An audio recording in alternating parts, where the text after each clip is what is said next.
سلام كما يتصنحوا فتوات كبرات النايز يوتيوب شانل تخاتاتلتي نزعل زحرنا لكم حصرت نوانا ونزيناتات كم تلمود حزنا لكم قريبنا لنا فلما لايكنا شير سبسكرايب ناغوركم كصحف تصامه مدبنا حبيركم كتصنحوا نعدم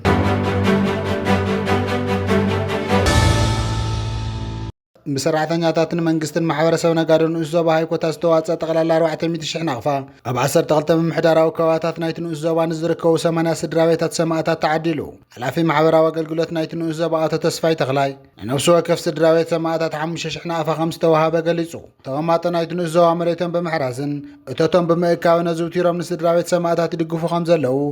ዝሓበረ ማሕዳር ናይቲ ኡዞባ ኣቶ ሸኸድን ሳሊሕ ሰራሕተኛታት መንግስትን ማሕበረሰብና ጋደን ዝወስድዎ ተበግሶን ይዱ بتماسات አባላት ኃይልታት ምክልኻል ኤርትራ በዓል መዚ ልምዓት አግራብ እንስሳ ዘገዳምን ከምኡ ሰራሕተኛታት መንግስትን ኡዞባ ሃይኮታ ኣብ ፋብሪካ ባናቶም ፋብሪካ ዘይትን ትካል ስራሕ ሓፂን መፂንን ዕዶ ተካይዶም ኣብ እዋን ትዕደት ተሳተፍቲ ኣብ ኣካይድ እተን ትካላት ሌተናል ኮሎኔል ተኽለ ኣወልዱን ኣመሓዳር ናይቲ ኡዞባ ኣቶ ሸኸዲን ሳሊሕን መብርህ ተዋሂቦም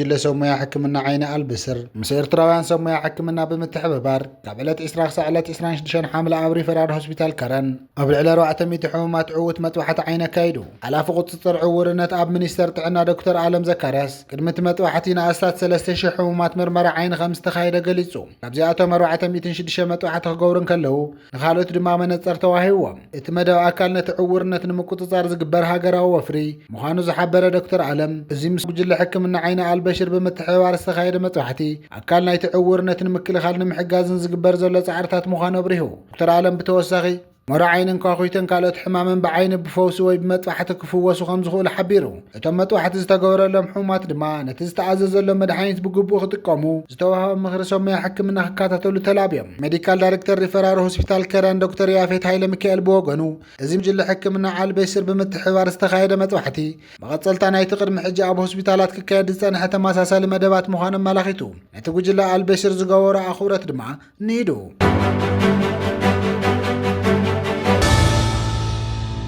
أمريكا مس إيرتران قبطن تقبر زلا ركبات مصنبار طرا إثيوبيا زغنع لفنت خمزة يكون فليتو كم زفلت قبز بقداي فلقا باي إيرترا دما بقداي كيه بعرم مس إثيوبيا دبلوماسيا ووتري كابزاتو أقزي قصيران زلوا خوينان أتن كل هاجرات دما أبزز حالة قرابة أوام بترجع مركبات بمقوار قداك إح بحارنا مستبحر زوادة بهاجرات راح يبز ملكات بموال بتزاورنا إثيوبيا زغنع مجلس خوص عن كلها قبص دمان العلاونة جزءات حدنة إيرترا زلوا دقف قالي تاني رايع أو كم زخونات دما منيستر قدا وصا إيرترا أو قلسي أبزوات حلو مساء مخار دونالد ترامب أو قدا عرب قدا أفريكان مسعود باولس كرخ بنكلو بتوسخ مسعود باولس مس منيستر وصا قدا قبص تراخيبيو دحرتي أما خارج دونالد ترامب أو قدا عربن حجرات أفريكان مس منيستر قدا وصا إيرترا قبص زقور ركب بقلم أخنات زينا أمريكا نتعنصار إثيوبيا استود ولفنتي أتحوابي راب موال أو سيرة الفنتي تتصنبر زمسل صبات كزرقة حتى رأي زنبر خوينو حج دما أزام مخاري مسعود باولس بمن قد علا محاورة وقص إنترنت حساب غير زوج أو صبصاب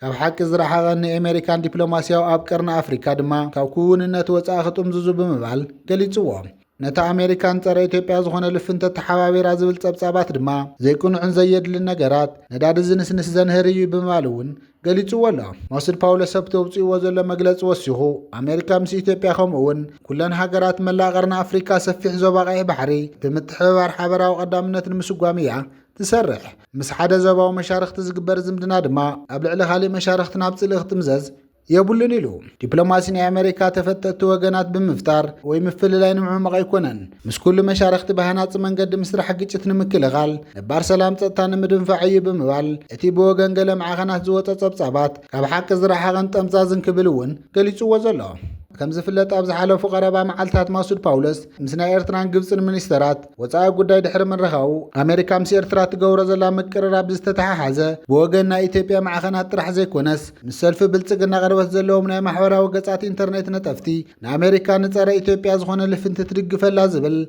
تقاومو خصمو ترايب زنورو خوينم قالوت أب إثيوبيا وصايا زخونا مع خنات دما أمريكا نصرا إثيوبيا زخون لفنت محزنة مسرتلا زولو صبصابات غير احتراين يريو بزي دما مسعود باولس ندصب صابات كاب حق زرحه بمبال أمريكا مستم أبزباو زلوا مشارخت تقور زلا زمدنا مسكالي مشارخت نايت لغت أمزاز يبولن كبل قليتشو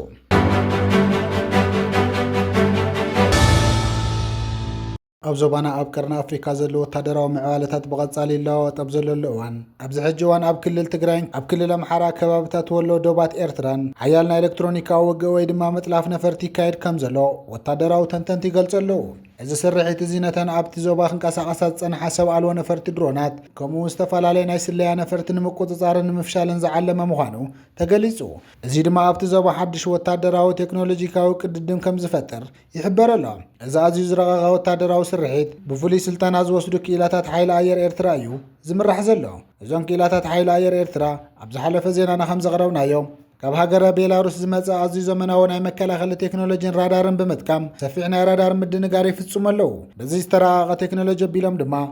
ዝኾነ ድሮን ወይ ነፋሪት ናብቲ ክልል ኣየር ክትኣቱ ኸላ ናይ መራኸቢ ሲግናል ከም ዝስእናን ኣብቲ ዝተዋህበ ዕላማ ንኸይትወቅዕን ጌጋ መርአይ ክትደናገር ይግበር ኣሎ። ብሰንኪ እዚ ድማ መብዛሕትአን ድሮናት ዕላምአን ክወቕዓ ኣይከኣላን።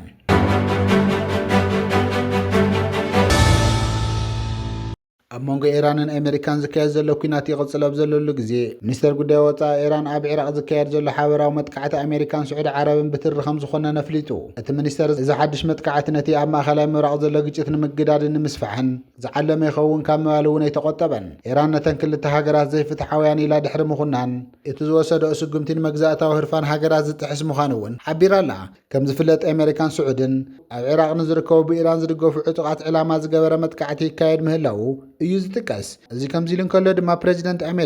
ኣሜሪካ ድሕሪ ኢራን ኣብ ልዕሊ ጆርዳን ዘካየደቶ መጥቃዕቲ ምፍጻም ኣስዒቡ ሓያል ግብረ መልሲ ከም ዝሃበት ሎሚ ሐሙስ 30 ሓምለ 2026 ተዘርግሐ ሓበሬታ የመላኽት። ትራምፕ ምስ ናታንያሁ ኣብ ዝተራኸበሉ እዋን ኢራን ኣብ ወታደራዊ ማዓስከራት ኣሜሪካ መጥቃዕቲ ምፍጻማ ዝፍለጥ እዩ። ሰራዊት ኣሜሪካ ነቶም ካብ ኢራን ዝተተኮሱ ዝበሎም ባላስቲክ ሚሳኤላት እቲ ኣብ ልዕሊ ኢራን ዝተተኮሰ ሚሳኤል ዝምልከት ግን ዝርዝር ዝበፅሖ ዕንወት ዛግደ የተገለጸን ዘሎ። ማእኸላይ ዚ ኣሜሪካ ትማርራዊ 29 ሓምለ ኣብ ዘውፅኦ መግለጺ ሰራዊት ኢስላማዊ ሳውራ ኢራን ኣብ ማእኸላይ ምብራቕ ኣብ ዝርከቡ መደበራት ኣሜሪካ ሓይልታት ሕቡእ መጥቃዕቲ ንምፍጻም ዝገበሮ ፈተነ ብዙሓት ባላስቲክ ሚሳኤል ከም ዝተተኮሰ ፍሊጡ እዩ። አልጀዚራ ንመግለፂ ሰራዊት ኣሜሪካ ጠቂሱ ከም ዝሓበሮ ኩሎም እቶም ሚሳኤላት ዝተዓገቱ ኮይኖም ሓይልታት ኣሜሪካ ድለዋትን ኣብ ላዕለዋይ ደረጃ ንቕሓትን ይርከቡ ክብል እቲ መግለፂ ሓቢሩ እዩ። ኢራን ኣብ ዘካየደቶ መጥቃዕቲ ኣብ ልዕሊ ዮርዳኖስ ዘትኮረ ኮይኑ እቲ መጥቃዕቲ ኣብ ልዕሊ ዮርዳኖስ ዝተፈጸሙ 5 ሚሳኤላት ክዓግቱ ከም ዝኽኣሉ ይጥቀስ። ኢራን ብወገና ብርክት ዝበሉ ባላስቲክ ሚሳኤላት ኣብ ዮርዳኖስ ብምትኳስ ንማእኸላይ ሓይሊ ኣሜሪካ ከም ዘጥቅዐት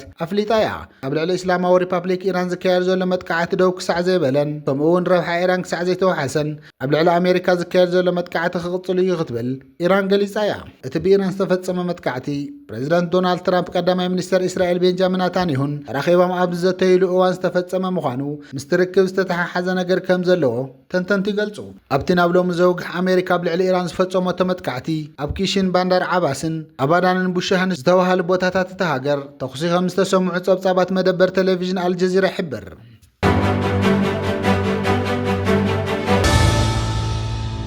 ፕሬዚደንት ሶማሊያ ነበር ሼክ ሸሪፍ ሼክ ኣሕመድ ኣብ ጉዳይ ምርጫን ምሕደራን ዝምድናታት ኣህጉራዊ መሻርክትና ገደዳ ኣብ ዝኸደሉ ዘሎ ፖለቲካውን ጸጥታውን ቅልውላው ሶማሊያ ንመንግስቲ ፌደራል ብትሪ ነቒፉ።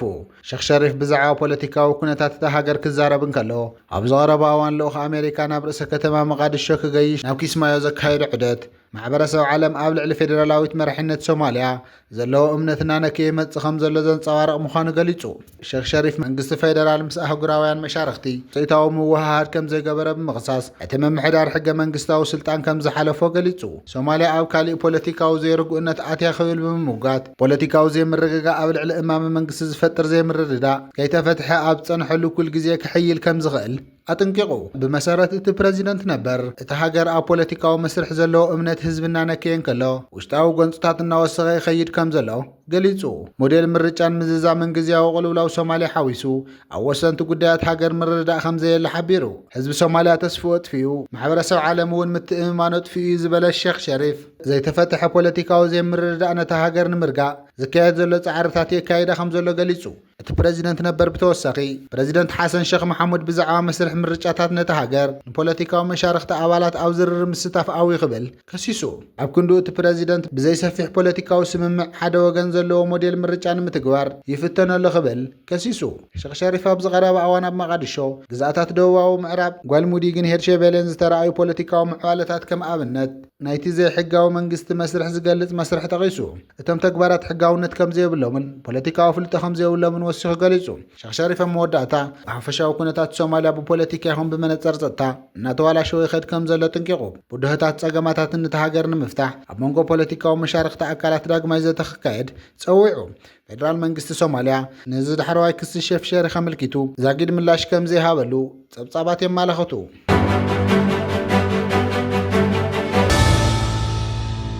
ኢራን ኣብ ልዕሊ ተነቢሩ ዘሎ ዓለም ለኻዊ ጽኑዕ እገዳታት ንምፍሻል ኣብ ማያት ማሌዥያ ዝተሓላለኸ ናይ ንግዲ ጽላታት ተካይድ ከም ዘላ ሎሚ 30 ሓምለ ኣልጀዚራ ዘርግሖ ሓበሬታ የመላኽት እቲ ጸብጻብ ከም ዝሓበሮ ታንከር ኢራን መለለይ ሳተላይት ብምጥፋእ ኣብ ማእኸል ባሕሪ ምስ ካልኦት መኻይን ብምርኻብ ነዳዲ ይሰግር ከም ዘሎን እዚ ንጥፈት እዚ ንመወቀል እቲ ነዳዲ ንምሕባእ ዝዓለመ ምዃኑ ይግለጽ ኣሎ እቲ ካብ ኢራን ዝመጽእ ነዳዲ መብዛሕትኡ እዋን ዋንነት ነዳዲ ማሌዥያ ተባሂሉ ብምስያም ናብ ዕዳጋታት ቻይና ይለኣኽ ምህላው ተሓቢሩ ኣሜሪካ ዝመሸጣ እዚ ንወታደራዊ ንጥፈታት ኢራን ከም ዝድግፎ ብምግላጽ ማሌዥያ ነዚ ንጥፈታት ደው ክትብል ጸቕጢ ትገብረላ እዚ ምስጢራዊ ንግዲ ብድኹማት መኻይን ዝኸይድ ብምዃኑ ኣብቲ ከባቢ ከቢድ ምፍሳስ ከባቢያዊ ሓደጋ ነዳዲ ከስዕብ ከም ዝኽእል ተመራመርቲ ተጠንቂቖም ኣለዉ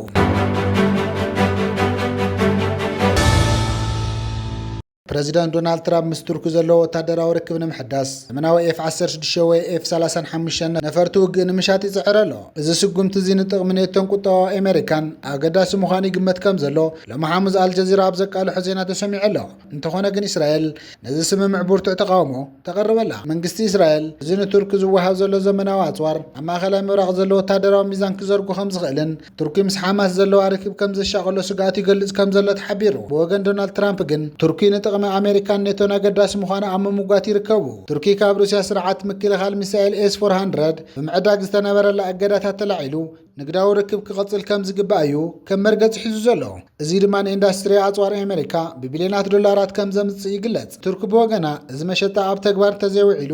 ናብ ካልኦት ሃገራት ከም ሩስያን ቻይናን ክትጥምት ከም እትኽእል ብምሕባር ንኣሜሪካ ተዳፋፋእ ከም ዘላ ይጥቀስ ክሳብ ሕጂ ካብ ወገን እስራኤል ወግዓዊ መልሲ ይተዋሃበን ኣብ ኮንግረስ ኣሜሪካ ዘለዎ ደገፍቲ እስራኤል ግና ነዚ መስርሕ መሸጣ ንምዕዳግ ንምንቅስቓስን ይገብሩ ከም ዘለዉ ተሓቢሩ እዚ ጉዳይ እዚ ኣብ መንጎ ዋሽንግተንን ቴል ኣቪቭን ወጥሪ ክፈጥር ከም ዝኽእል ድማ ተንተንቲ ይሕብሩ